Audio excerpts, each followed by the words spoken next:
Hey gang, welcome back. I'm Follygon, and in this video we are going to take a look at a quick way to create some feathers in ZBrush. Specifically, I'm going to show you how I created the feathers for this character here. I recently uploaded a time-lapse of this guy on my channel, and I know it can be difficult to try to glean information from those when it's speeding by.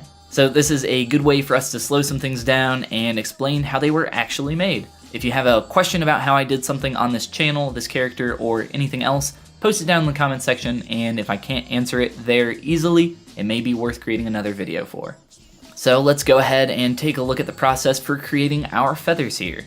To begin with, we are going to need to create our first feather. This single feather will be the one that we turn into a brush later, and then use that to insert on our mesh. I'm going to start with a sphere, but you'll notice that we have quite a few polygons in here, so let's head down to the Initialize palette and click on Q Sphere. It's much smaller now, but that's totally okay. We now have clean topology without those nasty poles on the top and bottom. From here, let's subdivide once with Control D, and then go into our Geometry palette and delete lower subdivisions. From here, we can start modifying the shape to elongate and flatten our sphere into a basic feather shape. I'm going to use the transpose tool to do this. Make it a bit longer by stretching it with move, grabbing that end cursor and pulling down. Turn to the side and do the exact same thing, but this time we're going to squash it in the other direction using the exact same technique. Grab that end circle and pull in. Next, I'll grab my Z modeler brush conveniently down here at the bottom of my UI, but you can access it by also going to your brush palette. Hover your cursor over the center edge of our shape. Hold the spacebar to get the context sensitive menu to pop up for edges. Select crease and edge loop complete.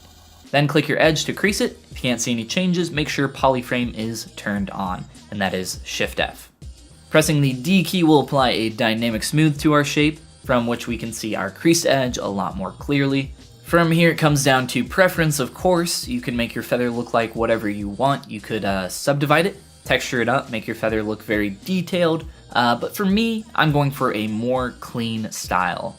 I don't want these feathers to be so detailed that they draw the focus away from my character's face. So I'm going to use my move brush to just pull down this point at the bottom, as well as add a slight bit of curve to our feather from the side view.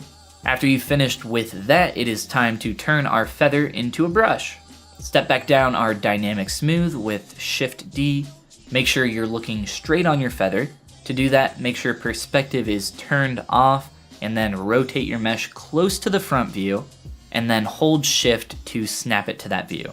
Next, we go up to brush, and then create insert mesh. You can go ahead and test it out on your model now. You may get an error saying you need to delete or freeze subdivision levels. That's totally okay. What we're gonna do is duplicate our subtool, the one that you want the feathers to go on, and then go to Geometry and delete higher or delete lower subdivisions.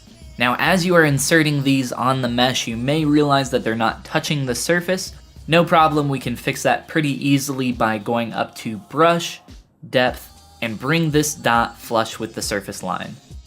At this point, I would recommend that you save your brush. You can do that by making sure that that current brush is selected and go to Brush, Save As. Now that we've done that, if we ever experience a crash in the future, we can always load that brush in pretty easily. The tactic for actually placing these feathers now, which is probably the harder part of this, is to attempt to stagger them and try to get some variation in size and shape. From there, create more that overlap other feathers so that lower feathers are underneath the ones on top. And from there, use other tools and brushes to create some variation in these feathers. Start with a large move brush to adjust things into place and continue creating more feathers along the way. Once you build up a nice base of feathers, what you can do is duplicate them and move them a little bit using your move brush and your transpose tool. From there, you can create more variation and more feathers. And that's pretty much how I created the feathers for this character. Other than what I just showed you, it was a good amount of TLC and, of course, taking the time to kind of organize them in a way that visually made sense. If you'd like this character or any of the tools that I use to create him, go check out my Patreon. There are a ton of cool rewards each month with all sorts of new brushes, materials, 3D models, and all sorts of other things designed specifically to improve your workflow. Hope all this was helpful for you. Maybe it inspired you to create something of your own.